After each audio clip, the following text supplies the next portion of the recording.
अभी हाल ही में हम लोगों के सामने दो बड़ी दुर्घटनाएं हुई हैं। सबसे पहला, राजा रघुवंशी को अपने घर से दूर हजारों किलोमीटर दूर ले जाकर मार दिया गया, और दूसरा अहमदाबाद का प्लेन हादसा।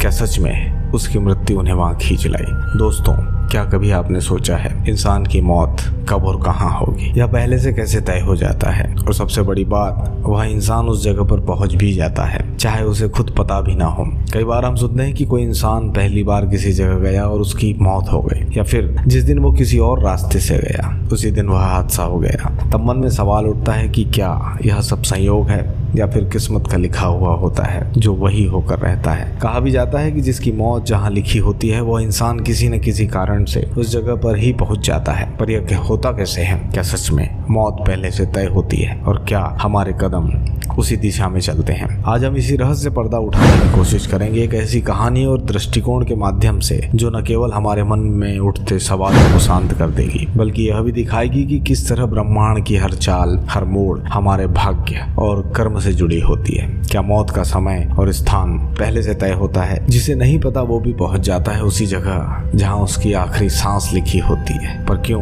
कैसे? जानिए आज की एक रहस्यमय कथा।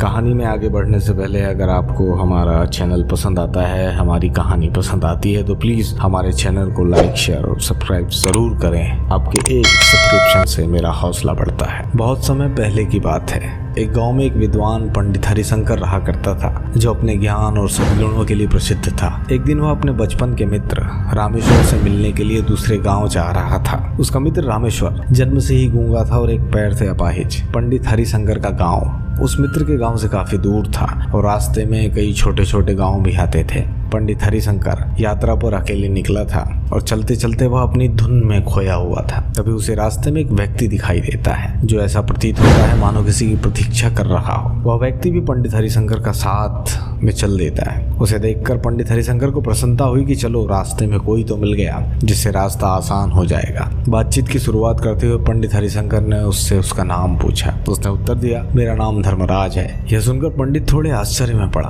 परंतु उसने आगे कुछ पूछना उचित नहीं समझा। दोनों साथ साथ चलने लगे और धीरे धीरे गांव के प्रवेश द्वार के पास पहुंचे। तभी धर्मराज पंडित हरिशंकर से कहता है कि तुम आगे बढ़ो, मुझे इस गांव में काम है, मैं तुमसे आगे आकर मिलूंगा। पंडित सहमति में सर हिलाता है और आगे बढ़ जाता है। पंडित हरिशंकर अपने रास्ते में आगे बढ़ ही रहे थे।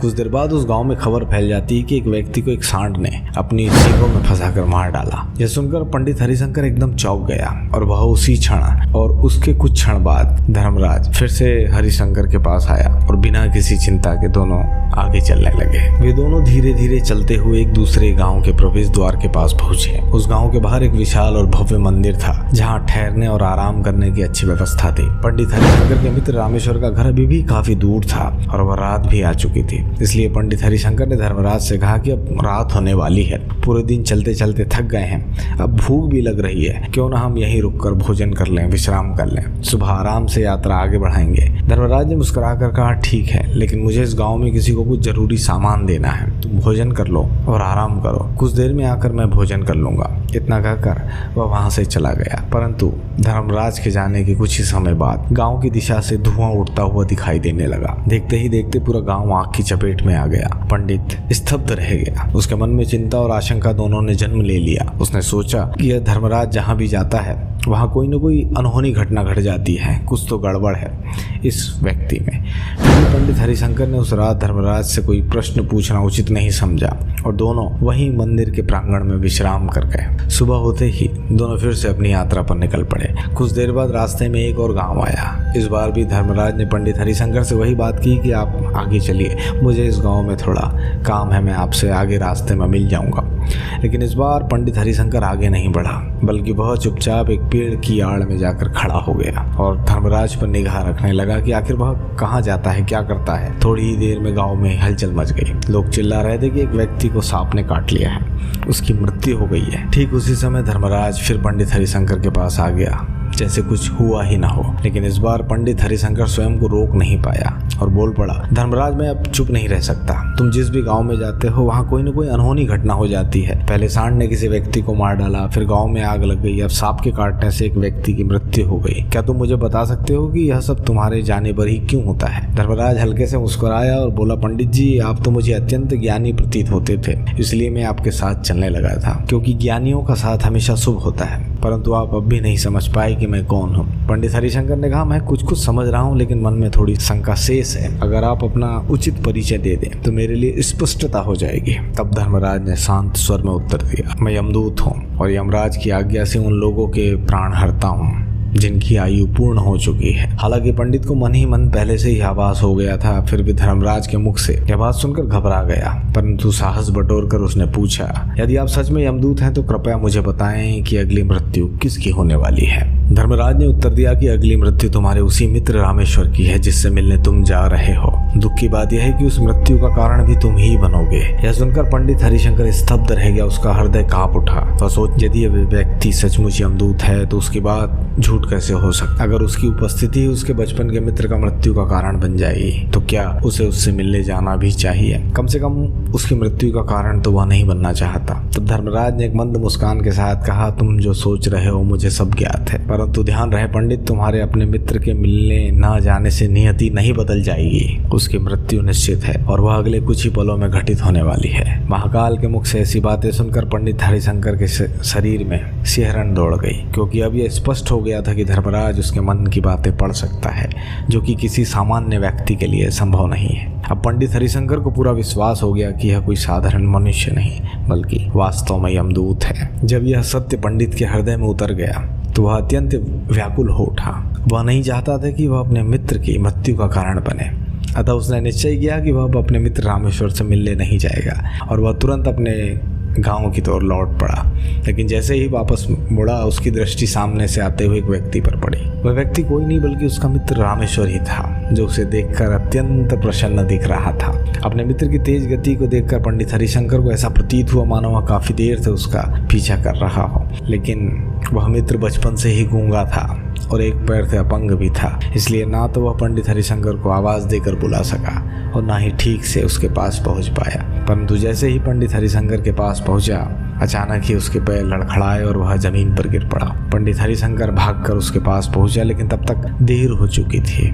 उसके मित्र रामेश्वर ने वही अंतिम सांस ली और उसकी मृत्यु हो गई। पंडित हरिशंकर स्तब्ध खड़ा रह गया। उसकी आंखें धर्मराज की ओर उठी, मानो वह मौन में ही पूछ रहा हो, यह क्या हो गया? धर्मराज ने पंडित हरिशंकर के मन की बात समझ ली और सहज भाव से कहा, तुम्हारे मित्र ने तुम्हें पिछले गांव में ही देख लिया था और तभी से वह तुम्हारे पीछे चल रहा था, लेकिन गूंगा और लंगड़ा होने की वजह से वह तुम तक नहीं पहुंच पाया। उसने अपनी पूरी ताकत लगाकर तुम तक पहुंचने का प्रयास किया, लेकिन बुढ़ापे में बचपन जैसी ताकत नहीं होती, इसलिए दिल का दौरा पड़ने से उसकी मृत्यु हो गई, क्योंकि वह तुमसे मिलने के लिए अपनी सीमाओं को लांघकर तुम्हारे पीछे भाग रहा था। इसलिए अपने मित्र की मृत्यु का कारण भी तुम ही कहलाओगे। अब पंडित हरिशंकर को पूर्ण रूप से विश्वास हो गया कि धर्मराज वास्तव में यमदूत है और उसका कार्य जीवों के प्राण हरना ही है। परंतु पंडित हरिशंकर एक ज्ञानी व्यक्ति था। वह भली भांति जानता था कि मृत्यु पर किसी का वश नहीं है, सबको एक न एक दिन मरना ही होता है। यह सोचकर उसने अपने आप को संभाल लिया। लेकिन अचानक ही पंडित हरिशंकर के मन में अपनी स्वयं की मृत्यु के बारे में जानने की इच्छा जाग उठी। उसने धर्मराज से पूछा, यदि मृत्यु मेरे मित्र की निश्चित ही थी तो तुम शुरू से ही मेरे साथ क्यों चल रहे थे? यह प्रश्न सुनकर धर्मराज जोर से हंसा और बोला, मैं तो हर पल हर क्षण प्रत्येक व्यक्ति के साथ चलता हूँ, किंतु लोग मुझे पहचान नहीं पाते, क्योंकि उनके पास अपनी समस्याओं के अलावा किसी और वस्तु, व्यक्ति या घटना के बारे में सोचने या उसे देखने का समय नहीं होता है। पंडित ने गंभीर स्वर में पूछा, तो क्या तुम मुझे बता सकते हो कि मेरी मृत्यु कब और कहाँ होगी? महाकाल ने उत्तर दिया, हालांकि किसी भी सामान्य जीव के लिए अपनी मृत्यु के बारे में जानना ठीक नहीं होता है, क्योंकि कोई भी जीव, चाहे वह ज्ञानी ही क्यों न हो, अपनी मृत्यु की सच्चाई सुनकर भीतर से टूट जाता है। फिर भी तुम एक ज्ञानी व्यक्ति प्रतीत होते हो। जिस प्रकार से तुमने अपने मित्र की मृत्यु को सहन किया, उसे देखकर मुझे विश्वास है कि तुम अपनी मृत्यु की सच्चाई जानकर भी विचलित नहीं होगे। महाकाल ने कहा, तो सुनो, तुम्हारी मृत्यु आज से ठीक 6 महीने बाद आज ही के दिन एक दूसरे राज्य में फांसी लगने से होगी। सबसे आश्चर्यजनक बात यह होगी कि तुम स्वयं अपनी इच्छा से उस फांसी को स्वीकार करोगे। यह कहकर धर्मराज वहां से चला गया। क्योंकि अब उसके पास पंडित के साथ चलते रहने का कोई कारण शेष नहीं रह गया था। इसके पश्चात पंडित ने अपने मित्र का अंतिम संस्कार किया और यथाशक्ति उसकी क्रियाक्रम करवाकर अपने गांव लौट गया। लेकिन कोई भी व्यक्ति चाहे कितना भी ज्ञानी क्यों न हो, अपनी मृत्यु की सच्चाई सुनकर उदास अवश्य हो जाता है, मृत्यु से बचने के उपाय खोजता ही है। पंडित ने भी यही किया, क्योंकि वह एक प्रतिष्ठित और सम्मानित विद्वान था। उसकी पहुंच उस राज्य के राजा तक थी। पंडित हरिशंकर ने मन ही मन में सोचा कि राजा के पास तो कई ज्ञानी और चतुर मंत्री हैं, वह मेरी मृत्यु से संबंधित समस्या का कोई न कोई समाधान निकाल ही लेंगे। पंडित यही सब सोचते हुए राज दरबार में पहुंचता है और राजा को अपनी पूरी कहानी बताता है। राजा ने अपनी समस्याओं को मंत्रियों के समक्ष रखा और उनसे समाधान पूछा। मंत्रियों ने विचार विमर्श किया और अंत में कहा कि यदि पंडित हरिशंकर की भविष्यवाणी सही है तो उसकी मृत्यु 6 महीने बाद ही होगी, लेकिन यह मृत्यु केवल तभी होगी जब वह किसी अन्य राज्य में जाएगा। अगर वह दूसरे राज्य में नहीं गया तो उसकी मृत्यु का कोई खतरा नहीं होगा। मंत्रियों की यह सलाह राजा को उचित लगी और उन्होंने पंडित के रहने का पूरा इंतजाम महल में कर दिया। राजा के आदेश के बिना पंडित हरिशंकर से किसी को भी मिलने की अनुमति नहीं थी, लेकिन पंडित हरिशंकर को महल के भीतर आने जाने की स्वतंत्रता थी ताकि उसे यह न लगे कि वह कैद में है। परंतु पंडित हरिशंकर डर के मारे कहीं बाहर जाने की हिम्मत नहीं कर पाता था। समय गुजरता गया और पंडित हरिशंकर की मृत्यु का दिन करीब आने लगा। वह दिन भी आ गया जब पंडित हरिशंकर को अपनी मृत्यु का सामना करना था। एक रात पहले पंडित हरिशंकर अत्यधिक डर के कारण जल्दी सोने की कोशिश करता है ताकि रात जल्दी खत्म हो जाए और अगले दिन उसकी मृत्यु टल जाए। हालांकि पंडित को नींद में चलने की बीमारी थी और उसे इस बारे में खुद भी जानकारी नहीं थी, इसलिए ना तो राजा, ना तो मंत्रियों, ना ही वैद्यों को इस बीमारी के बारे में कोई जानकारी दी गई। पंडित हरिशंकर पिछले कुछ दिनों से चिंता और नींद की कमी के कारण ठीक से सो नहीं पाया था। और नींद में चलने की बीमारी आमतौर पर तभी होती है जब व्यक्ति अच्छी नींद नहीं ले रहा होता है। और उस रात पंडित हरिशंकर को फिर से नींद में चलने का दौरा पड़ा। वह उठकर राजमहल से बाहर निकला और अस्तबल की ओर बढ़ा, क्योंकि पंडित राजा का विशेष अतिथि था। किसी भी पहरेदार ने उसे नहीं रोका और पूछताछ भी नहीं की। अस्तबल पहुंचकर वह सबसे तेज घोड़े की पीठ पर चढ़ गया और नींद में ही राज्य की सीमा पार कर दूसरे पड़ोसी राज्य चला गया। वह बिना किसी रोक टोक के उस राज्य के महल में प्रवेश कर गया। महल के पहरेदारों ने भी उसे रोका नहीं, क्योंकि सभी गहरी नींद में थे। पंडित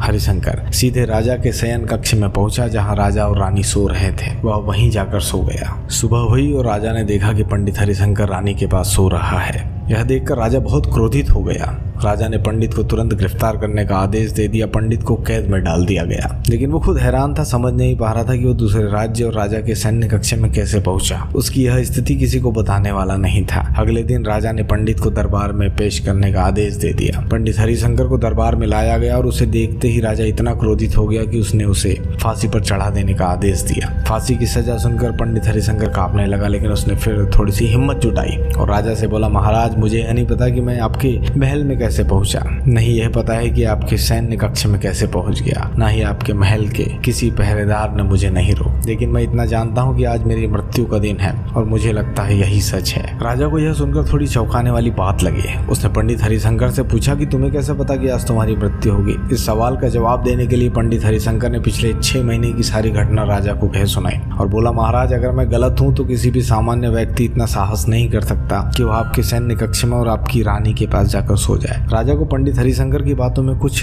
तर्क दिखाई दिया, लेकिन उसने सोचा कि यह सब मृत्यु से बचने के लिए किया गया एक चालाक उपाय हो सकता है। पंडित हरिशंकर ने अपनी मृत्यु से बचने के लिए धर्मराज और उसकी भविष्यवाणी का सहारा ले रहा है। इसलिए राजा ने पंडित हरिशंकर से कहा, यदि तुम्हारी बात सच है और आज तुम्हारी मृत्यु का दिन है, जैसा कि यमदूत ने तुम्हें बताया था, तो आज मैं तुम्हारी मृत्यु का कारण नहीं बनूंगा। लेकिन अगर तुम्हारी बात झूठी ही साबित हुई तो आज तुम्हारी मृत्यु निश्चित रूप से होगी। राजा ने पंडित हरिशंकर की बात की सत्यता की जांच करने के लिए पड़ोसी राज्य के राजा से सत्यापन करने का फैसला किया, क्योंकि वह पड़ोसी राज्य का राजा उसका मित्र था। उसने अपने 2 सैनिकों को भेजा और पंडित हरिशंकर की कहानी की सच्चाई की पुष्टि करने के लिए कहा। सैनिक शाम तक लौटे और राजा को बताया कि महाराज, जो पंडित कह रहा है वह बिल्कुल सत्य है। पिछले 6 महीने से पंडित हरिशंकर उस राज्य में रह रहा था और वहाँ के राजा ने उसकी सारी व्यवस्था अपने महल में कर रखी थी। पंडित राजा का खास मेहमान था और कल शाम आखिरी बार राजा ने पंडित हरिशंकर से मिलने के बाद उसे उसके कक्ष में छोड़ा था। इसके बाद वह कैसे इस राज्य में आया यह कोई नहीं जानता। इस प्रकार पड़ोसी राज्य के राजा की पुष्टि से स्पष्ट हो गया कि पंडित की बातें सच थी और इसलिए राजा के लिए अब एक नई समस्या खड़ी हो गई थी। उसने बिना पूरी पूरी जानकारी के पंडित को फांसी की सजा सुना दी थी और अब अगर उसे सजा नहीं दी जाती तो राजा के वचन का उल्लंघन हो जाएगा। लेकिन अगर पंडित को फांसी की सजा दी जाती तो एक निर्दोष व्यक्ति की जान चली जाएगी। अब राजा को यह निर्णय लेना था कि वह क्या करे। राजा ने जब विचित्र स्थिति देखी तो उसने अपने सभी मंत्रियों से इस विषय में राय मांगी। मंत्रियों ने विचार कर सुझाव दिया कि महाराज क्यों ना पंडित को कच्चे सूत के धागे से फांसी दी जाए। इससे आपके वचन की मर्यादा भी बनी रहेगी और पंडित की जान भी बच जाएगी। राजा को यह उपाय बहुत उचित लगा। उसने तुरंत इस सुझाव को स्वीकार करते हुए आदेश जारी किया कि पंडित के लिए कच्चे सूत के धागे से फांसी का फंदा तैयार किया जाए। नियम के अनुसार उसे फांसी पर चढ़ाया जाने लगा। दरबार में उपस्थित सभी लोग प्रसन्न थे कि अब न तो पंडित की मृत्यु होगी और न ही राजा के वचन का अपमान होगा। पंडित को भी पूर्ण विश्वास था कि कच्चा सूत उसके लिए जानलेवा नहीं हो सकता। वह निश्चित होकर फांसी के फंदे के पास गया, जैसा कि धर्मराज ने भविष्यवाणी की थी। तुम स्वयं अपनी मृत्यु को स्वीकार करोगे। लेकिन जैसे ही पंडित को फंदे पर लटकाया गया, कच्चा सूत टूट गया, परंतु टूटने से पहले उसने अपना काम कर दिया था। झटके के कारण पंडित की गले की एक नस कट गई और वह नीचे गिरते ही तड़पने लगा। कुछ ही क्षणों में उसके गले से खून की धार बहने लगी और वह एकदम शांत हो गया। सभा में उपस्थित सभी लोग स्तब्ध रह गए। किसी को विश्वास नहीं हो रहा था कि कच्चे सूत के धागे से भी किसी की मृत्यु हो सकती है, परंतु नियति अपना कार्य कर चुकी थी। धर्मराज की भविष्यवाणी अक्षरशः सत्य सिद्ध हुई थी।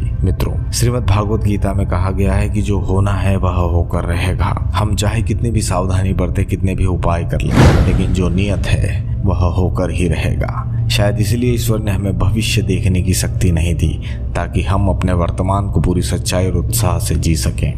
यदि उस पंडित ने महाकाल से अपने मृत्यु की तिथि नहीं पूछी होती तो शायद वह 6 महीने महल में कैद होकर न रहकर डर डर कर जीवन न बिताता, बल्कि खुलकर जीता।